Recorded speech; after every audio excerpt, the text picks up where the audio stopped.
हे भगवान, अच्छी बहू पल्ले पड़ी है। जब देखो बस बाहर घूमने की लगी रहती है। ऐसा नहीं कि घर पर ही बैठ जाए और अपने बड़े बुजुर्गों की थोड़ी मदद कर दे या कम से कम घर ही संभाल ले। कहीं भी जाना होता है महारानी पहले ही तैयार हो जाती है। एक बार पूछना भी मुनासिब नहीं समझती है कि मम्मी जी मैं चली जाऊं। बस जब मूड हुआ अपने पति के साथ घूमने निकल जाती है। अमृता जी बर्तन पटकती जा रही थी और अपने लिए खाना थाली में निकाल रही थी। जैसे ही कढ़ाई में से अपनी सब्जी खाली की, वैसे ही कढ़ाई सिंक में ले जाकर जोर से पटक दी। अच्छा हुआ कि ये कढ़ाई थी, अगर बहू होती तो उसका तो सिर ही फूट चुका होता। 2 रोटी थाली में रखी और लेकर बाहर आ गई।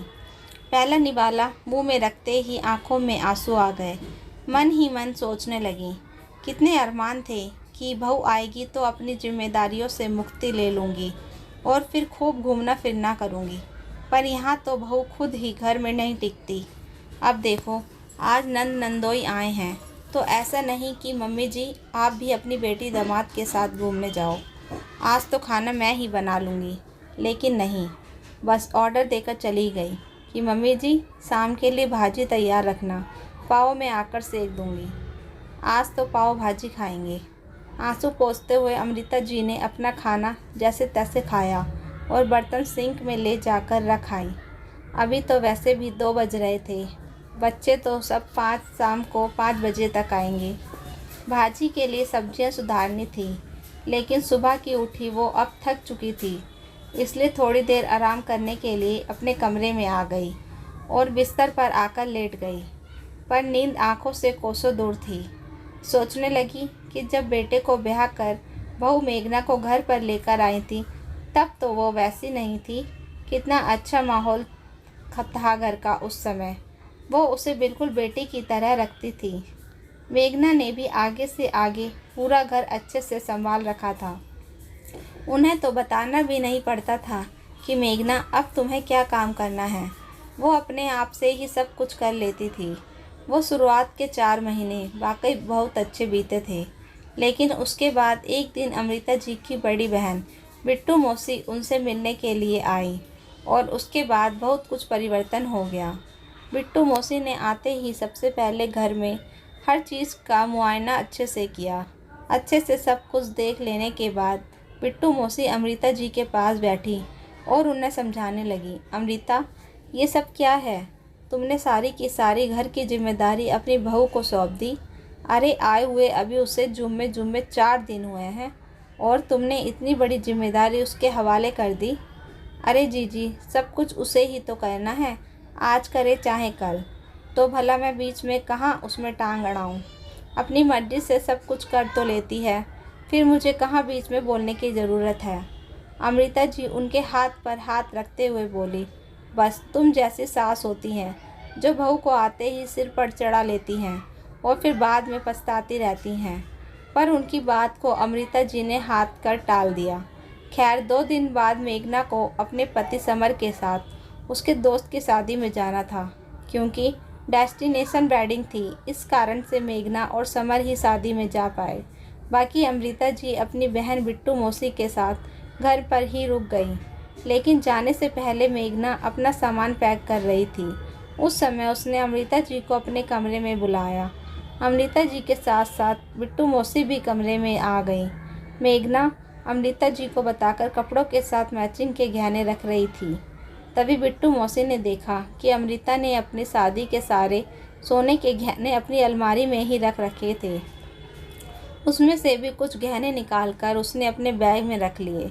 ये देखकर बिट्टू मौसी को बिल्कुल अच्छा नहीं लगा। इधर मेघना और समर घर से रवाना हुए, उधर बिट्टू मौसी ने अमृता जी के कान भरने शुरू किए। अमृता तू तो पूरी नासमझ ही रही। अरे बहू को आते से ही गहने रखने के लिए कौन दे देता है? तेरी बहू ने सारे सोने के गहने, चाहे वो उसके मायके से आए हों या ससुराल से चढ़ाए हों, सब कुछ अपने अलमारी में रख रखे हैं। तेरा आगे चलकर क्या होगा? मुझे तो कुछ भी समझ में नहीं आ रहा। अरे जीजी बहू के गहने हैं तो बहू के पास ही रहेंगे ना, भला मैं उन्हें रख कर क्या करूँगी? मेरे पास कौन से वो पड़े पड़े डबल हो जाएंगे। और आपने देखा नहीं कि जाने से पहले अलमारी की चाबी भी वो मुझे देकर गई है। अमृता जी भी तुनकते हुए बोली, अरे नासमझ, अभी नई नई शादी हुई है, भगवान ना करे कभी ऊंच नीच हो जाए तो वो तो सारे गहने लेकर चली जाएगी और फिर तो चाबी लेकर बैठी रहना। ये सुनते ही अमृता जी बिगाड़ कर बोली, जी शुभ शुभ बोलो, कैसी बातें बोल रही हो आप। भगवान ना करे मेरे बच्चे की ज़िंदगी में ऐसा दिन आए, और फिर भला क्या कमी छोड़ रही हूँ मैं, बेटी की तरह ही तो मानती हूँ बहू को, फिर भला ऐसा दिन मेरी ज़िंदगी में क्यों आएगा। ये सुनकर बिट्टू मौसी ने समझाते हुए बोली, देख अमृता, कोई भी अपनी ज़िंदगी में ऐसे बुरे दिन नहीं सोचता है, लेकिन फिर भी ये आए दिन के किस्से हो गए हैं। आस पड़ोस में हर 4 से 5 घर में ये कहानी है ही। हमारी आंखें बंद कर लेने से कहानी बदल नहीं जाएगी। सच्चाई है ये, सच्चाई को समझ। अभी से बहू पर इतना भरोसा करना सही नहीं है। आखिर बिट्टू मौसी बार बार यही बातें करने लगी तो धीरे धीरे अमृता जी भी उनकी बातों में आने लगी। जब तक मेघना और समर घर पर आए तब तक अमृता जी ने मेघना के अलमारी में से गहने निकालकर अपने पास रख लिए। जब मेघना बाकी के बचे हुए गहने अलमारी में रखने लगी तो अपने गहने ना पाकर वो हैरान रह गई। उसने अमृता जी से पूछा तो अमृता जी ने कहा, बहू गहने मेरे पास हैं और बाकी के बचे हुए गहने भी तुम मुझे दे दो। आखिर तुम गहनों की जिम्मेदारी नहीं संभाल पाओगी। इतनी महंगी मोल की चीज़ मैं तुम्हारे पास नहीं रख सकती। तुम्हें कभी शादी पार्टी में पहनना हो तो आर्टिफिशियल ज्वेलरी पहन लिया करो, पर मैं इतनी महंगी चीज़ तुम्हें नहीं दे सकती। कभी तुम्हें घुमा दी तो। अमृता जी की बात सुनकर मेघा हतप्रभ रह गई, पर क्या ही कहती। उसने बचे हुए सोने के गहने भी अमृता जी को दे दिए, जो उन्होंने अपने पास रख लिए। साथ ही वो अब हर चीज़ में मेघना को टोकने लगी थी, हर काम में कमी निकालने लगी थी, बात बात पर उसे डांटने लगी थी। यहाँ तक कि मेघना को किसी चीज़ की ज़रूरत भी होती तो अमृता जी नज़रअंदाज कर देती।